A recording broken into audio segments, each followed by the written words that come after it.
Today we discuss about the our next topic, that is the dark reaction of photosynthesis. So as we discussed in the previous lecture, the what is the meaning of light reaction and how this light reaction there occurs in the chloroplast. So in the grana of the chloroplast, the light reaction of photosynthesis is occur, and this light reaction of photosynthesis is important for the point of view of production of ATP and NADPH2, that we call as a assimilatory power. So this ATP and NADPH2, this assimilatory power is important for the next step of photosynthesis, that we call as a dark reaction. So in the light reaction of photosynthesis, the whatever the that solar energy which are trapped by this chlorophyll molecule, and this light energy is converted into ATP and NADPH2, and then this whatever the energy which are stored in the ATP and NADPH2 is utilized for the conversion of carbon dioxide into carbohydrates in a dark reaction. So this dark reaction is the second step of photosynthesis, and in these steps the carbon dioxide is converted into carbohydrates.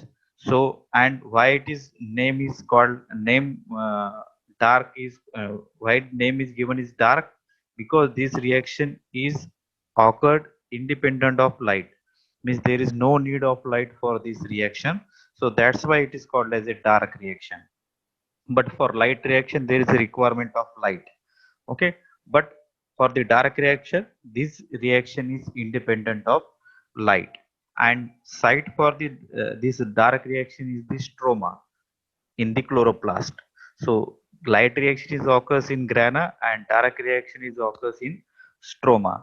And we know that why they are occurs in the stroma, because the whatever the enzymes which are necessary for the this dark reaction is only exist or presence in the stroma. So that's why the dark reaction of photosynthesis they are occurs in stroma, not in the grana.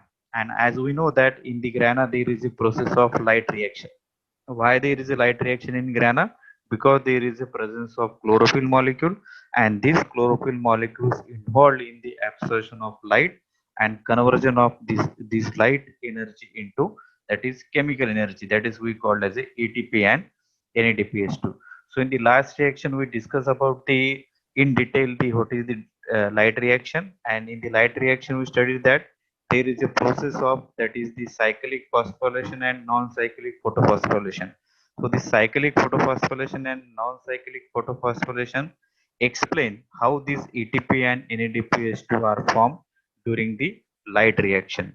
And this cyclic and non-cyclic photophosphorylation nothing but the flow of electron to one carrier to the another carrier, and this carrier or this transfer of electron is necessary for the formation of ATP and NADPH2 molecule. And whatever the ATP and NADPH2 molecule form in the light reaction is utilized in the dark reaction for the conversion of carbon dioxide into carbohydrates. As we know that when the carbon dioxide is entered into this dark reaction, they are energyless, means they are do not have any energy with them. But once they are converted into carbohydrates, they becomes energy rich. Why they are become energy rich? Because whatever the energy which are stored in the ATP and NADPH2 is absorbed or is converted into that, or they are stored in the carbohydrate, that we call as a glucose.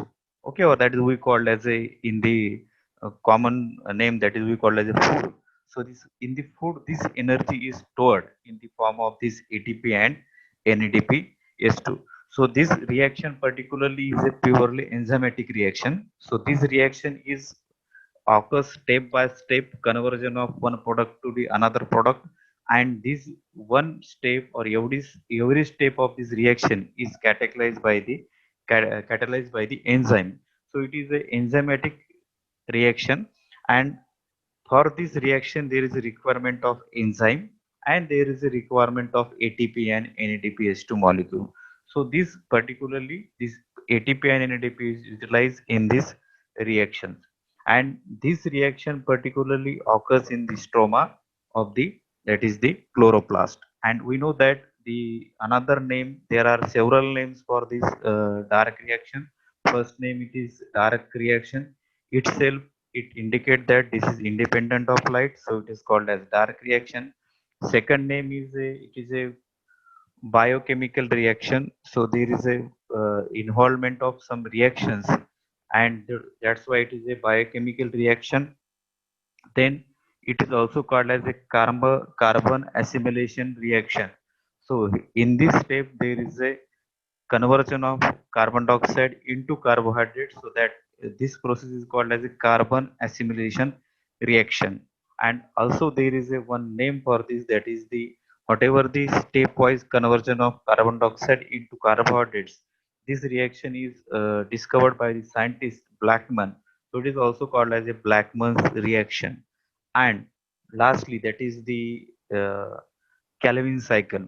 So Melvin Calvin is the scientist who discovered the, that is the in detail pathway or in detail conversion of this carbon dioxide into carbohydrates in a, that is the species that is we call as unicellular algae, and that is called as a chlorella. So that's why this scientist, because of discovery of this cycle stepwise conversion, so name of this that is reaction is given of that name of the scientist, that is the Calvin cycle. And another name, that is the C3 cycle. So whatever the product which are produced in this reaction, the stable product is of three carbon compound. So that's why it is called as a C3 cycle. So there are several names for the dark reaction, carbon assimilation reaction, Blackman's reaction, Calvin cycle, C3 cycle. So meaning is same, that is the conversion of carbon dioxide into carbohydrates. So here in front of your screen, there is a one figure is there. So they explain this. There are three phases of this dark reaction. So they are completed in three steps. So likewise, there is a overall photosynthesis having two steps, that is the light reaction and dark reaction. So in the dark reaction, this dark reaction, they are divided into sub steps in order to understand this process very well. And this is a, separate characterization of this particular each and every phase. So this first phase, second phase, and third phase. So first phase, here we see that this is the in the this particular reaction, they are carried verticide, that is called as a stroma. So in this stroma, there is a presence of that is the different compounds in this stroma, and this carbon dioxide from the outside is entered into the plant cell. And once it is entered, this this particular carbon dioxide firstly absorbed by the compound which are present in the stroma. That compound is called as a ribulose biphosphate, okay, or ribulose 1,5 biphosphate. So this particularly 5 carbon compound which are already exist in the that is the stroma of the chloroplast, and this particularly substance acts as a carrier for the carbon dioxide. Okay, so this is the first acceptor of carbon dioxide in case of C3 cycle, and this particularly RBP, they are present inside the stroma. Then therefore this particularly which the compound which absorb the carbon dioxide, that reaction is called as a carboxylation reaction. Okay, process of absorption of carbon dioxide is called as a carboxylation. Process of removal of carbon dioxide is called as a decarboxylation. So here in the first step, there is a process of carboxylation. Carboxylation means there is a absorption of carbon dioxide by the RUBP, that is ribulose 1,5 biphosphate. And because of absorption of carbon dioxide of this 5 carbon compound, they are converted into a, that is firstly they are converted into a unstable compound. Because of the formation of 6 carbon compound, the compound initially they are unstable, and immediately they are break down into a two molecules of, that is the 3 phosphoglyceric acid. This is the first stable compound in case of this C3 plant, or sorry, in case of the C3 cycle, or in case of the Calvin cycle, 3-phosphoglyceric or 3-phosphoglyceric acid. So this particularly compound is a, this called as a first stable compound, and that's why the another name for this reaction is a C3 cycle. Okay, why is it C3? Because this compound, that is the 3-phosphoglyceric acid, having a 3 carbon atoms, so that's why it is called as a C3 cycle. So this step is called as a carboxylation phase. Then in the next phase of this Calvin cycle, this next phase is called as the reduction phase. So reduction means there is a reduction of carbon dioxide into carbohydrates. Here there is a requirement of the, that is ATP and NADPH2 molecule, which are formed in the, that is the light reaction. So 3-phosphoglyceric acid which are formed at the end of this step, that is the carboxylation phase. So it, then in the next step, this 3-phosphoglyceric acid is oxidatively phosphorylated. Okay, means there is a process of, that is the 3-phosphoglyceric acid is converted into 3-phosphoglyceraldehyde. There is one step in between that. There is a first, this 3-phosphoglyceric acid is converted into 1,3-diphosphoglyceric acid, and then it is converted into 3-phosphoglyceraldehyde. So here there is a addition of, that is phosphate to group this to compound, and there is a formation of 3-phosphoglyceraldehyde, and from this 3-phosphoglyceraldehyde there is a formation of, that is the, that is sugar, that is we call as a glucose, by this conversion of this 3-phosphoglyceraldehyde into dihydroxyacetone phosphate, and then these two compounds they are fused to form a, that is fructose 1,6 diphosphate, and finally there is a formation of, that is the glucose 6 phosphate, and finally there is a formation of glucose. So here there is a formation of sugar. So this particularly reaction is called as a reduction phase. Okay, here this 3-phosphoglycerate is reduced to 3-phosphoglyceraldehyde, and then there is a formation of glucose. Okay, so this is the second step. And third step, that is the, once this there is a formation of sugar, so there is a formation of sugar. Okay, reaction is that is completed, that is the carbon dioxide is converted into glucose. But another, that is cycle, when you can give the name cycle, then it is completed once there is a formation of that compound which are, from which this cycle is started.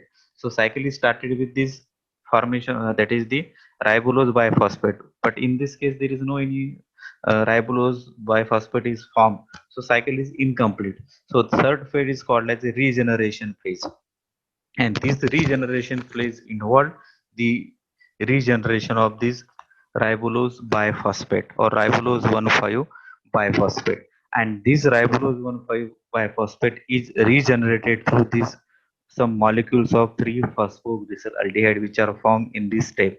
So some molecules they are involved to convert this 3-phosphoglyceraldehyde into glucose, and some molecules of this phosphoglyceraldehyde is involved to form or to regenerate ribulose 1,5 biphosphate.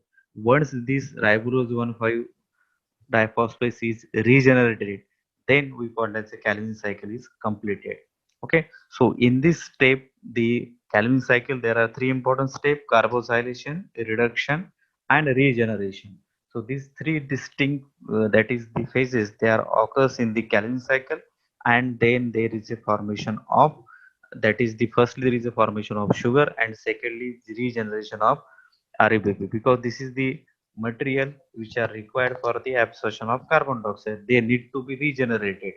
Okay, so this regenerated generation occurs in the last phase, that is the regeneration phase. Okay, so this is the outline of the that is outline of the process of photosynthesis, which are divided into three distinct phases, that is the carboxylation phase, then second one is the reduction phase, and third one is the regeneration phase.